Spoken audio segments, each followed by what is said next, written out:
NEET UG 2026 పరీక్ష రద్దు. అనుమానిత ప్రశ్నాపత్రం లీక్ మరియు అక్రమాల కారణంగా ఎన్టీఏ నీట్ యూజీ 2026 పరీక్షను రద్దు చేసింది. రీ ఎగ్జామ్ డేట్లు ఇంకా త్వరలో ప్రకటించబడతాయి. మళ్ళీ రిజిస్ట్రేషన్ చేసుకోవాల్సిన అవసరం అయితే లేదు. విద్యార్థులు అధికారిక ఎన్టీఏ అప్డేట్స్ మాత్రమే అనుసరించాలని సూచిస్తున్నారు. నేషనల్ టెస్టింగ్ ఏజెన్సీ నిర్వహించే నీట్ యూజీ 2026 పరీక్షలో ప్రశ్నాపత్రం లీక్ అయిందని, కొన్ని అక్రమాలు జరిగాయని ఆరోపణలు వచ్చాయని చెప్తోంది.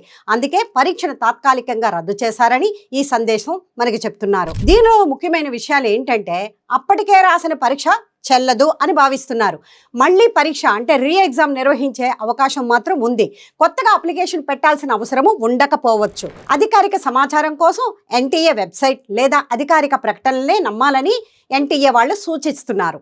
అయితే ఇది నిజమైన అధికారిక ప్రకటన కాదా అనేది తప్పనిసరిగా చెక్ చేసుకోవాల్సిన అవసరం ఉంది. ప్రస్తుతం ఇలాంటి వార్తలు సోషల్ మీడియాలో ఫేక్గా కూడా వైరల్ అవుతుంటాయి కనుక అధికారిక సమాచారం కోసం ఎన్టీఏ అఫీషియల్ వెబ్సైట్ ఇక్కడ చూసి మీరు మాత్రం కన్ఫర్మ్ చేసుకోవచ్చు. ఇటువంటి లేటెస్ట్ అప్డేట్స్ కోసం మా ఛానల్ని సబ్స్క్రైబ్ చేసుకోండి. ఈ వీడియోని మీ ఫ్రెండ్స్ అందరికీ షేర్ చేయండి.